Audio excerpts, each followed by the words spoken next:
Praise the Lord. मसीह में मेरे प्यारे भाई बहनों, प्रभु यीशु मसीह के नाम में मैं आप सभी लोगों को इस चैनल में स्वागत करता हूं। आप सबका स्वागत है। प्रभु आप सबों को इस वचन के द्वारा बहुत ऐसे आशीष करें। आज भी हम एक और वचन पढ़ेंगे, सबोपदेशक 12 का 1। सबोपदेशक 12 का 1, एक्लेसियास्टस चैप्टर 12 वर्स 1। मैं आपके लिए पढ़ रहा हूं। अपनी जवानी के दिनों में अपने सृजनहार को स्मरण रख, इससे पहले कि विपत्ति के दिन और वे वर्ष आए जिनमें तू कहे कि मेरा मन इनमें नहीं लगता। एक और बार मैं पढ़ रहा हूं।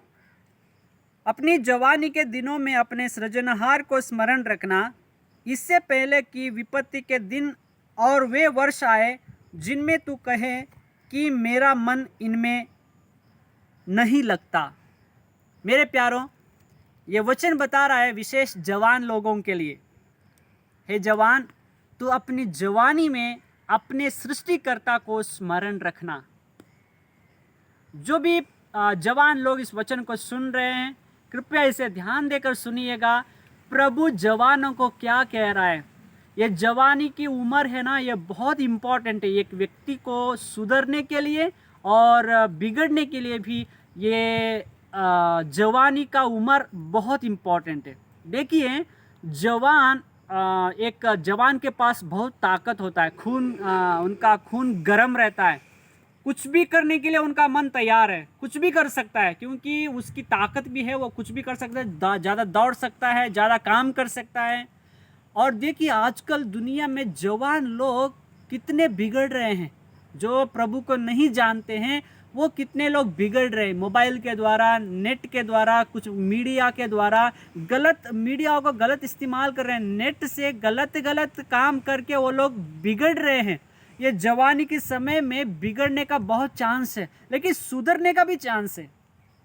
बाइबल जवानों के लिए क्या बता रही है जवान, तू अपनी जवानी के समय में, अपने जवानी के दिनों में अपने सृजनहार को स्मरण रख, इससे पहले कि विपत्ति के दिन और वे वर्ष आए जिनमें तू कहे कि मेरा मन इनमें नहीं लगता।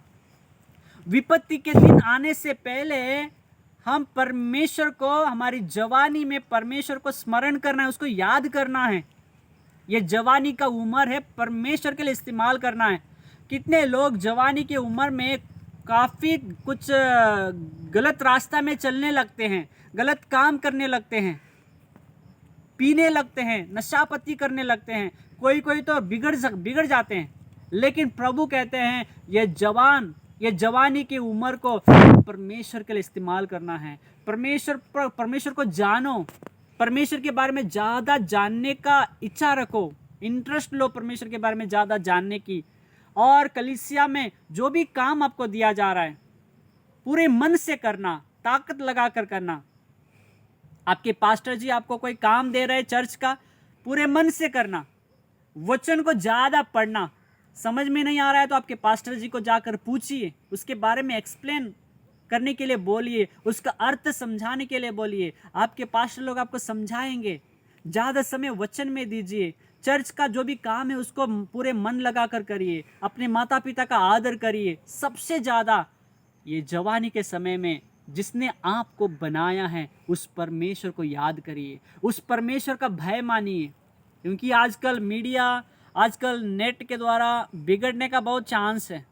कुछ ना कुछ में उसमें देख के अलग अलग कुछ परमेश्वर के विरोध चीज़ों को देखने के लिए भी अभी नेट सब अवेलेबल है। लेकिन हम कितना परमेश्वर का भय मान रहे हैं, कितना परमेश्वर से भय मानकर, परमेश्वर का भय मानकर उन पाप से कितना हम दूर हो रहे हैं, उसको हमें सोचना चाहिए। मेरे प्यारों, दुनिया के लोगों के जैसा हमारी ज़िंदगी नहीं है। प्रभु हमको अपना लहू देकर खरीदा है, हम दाम देकर मोल लिए गए हैं। हम अपने नहीं हैं, परमेश्वर ने हमको खरीद लिया है। यीशु मसीह स्वर्ग से आकर हमारे पापों को धोने के लिए अपना जान दिया है, अपना लहू बहाया है। अभी हमको सोचना है हम कितना परमेश्वर के लिए काम आ रहे हैं। इस जवानी की उम्र को कितना परमेश्वर के लिए इस्तेमाल कर रहे हैं। इस जवानी के समय में हम कितना परमेश्वर को याद कर रहे हैं, कितना परमेश्वर का काम कर रहे हैं।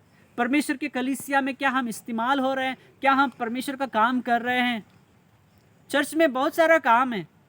आप अपने जवानी के समय में जो आपके पास ताकत है, प्रभु के लिए इस्तेमाल करिए, प्रभु के लिए काम करिए, आपकी चर्च की उन्नति के लिए काम करिए, परमेश्वर के महिमा के लिए जो भी काम है उसको कीजिए। और हमें ख्याल रखना है हमारे मन को, हमारे आँख को, हमारी बोली को, क्या बोल रहे हैं, क्या सोच रहे हैं, क्या देख रहे हैं, जब अकेले में हैं हम क्या कर रहे हैं, क्या परमेश्वर का भय हमारे अंदर है, क्या कोई गलत काम करने से हम प्रभु का भय मानकर उससे दूर हो रहे। हमें सोचना है मेरे प्यारो, दुनिया के जैसे हमारा ज़िंदगी नहीं है। प्रभु ने हमको बचाया है, हमको चुन लिया है, इसीलिए सबसे ज़्यादा इस जवानी के समय में परमेश्वर को समय दीजिए, प्रभु का ध्यान करिए, प्रभु का भय मानिए, जो प्रभु का विरोध है उसको छोड़ दीजिए। यूसुफ को आप जानते हैं, यूसुफ पाप से दूर भागा, इसीलिए परमेश्वर उसको जिस देश में वो बेचा गया था उसी देश में प्रभु उसको प्रधानमंत्री बनाया।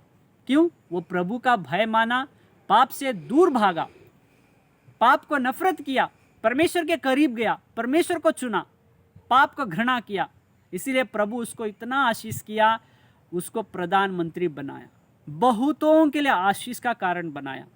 मेरे प्यारो, इस जवानी की उम्र बहुत इम्पॉर्टेंट है, हम ज़्यादा से ज़्यादा प्रभु को समय देना है। इस जवानी के समय में ज़्यादा प्रभु को याद करना है, प्रभु के भय में जीना है, ताकि हम यूसुफ के जैसे प्रभु के महिमा के लिए काम आ सकते हैं। यूसुफ के द्वारा हजारों लोग, लाखों लोग बचाए गए, वैसे प्रभु हमको भी इस्तेमाल करेगा जब हम इस जवानी में हम प्रभु का भय मानेंगे, परमेश्वर से ज़्यादा अच्छा रिश्ता रखेंगे, ज़्यादा समय प्रभु को देंगे, प्रभु के कलीसिया के लिए काम आएंगे।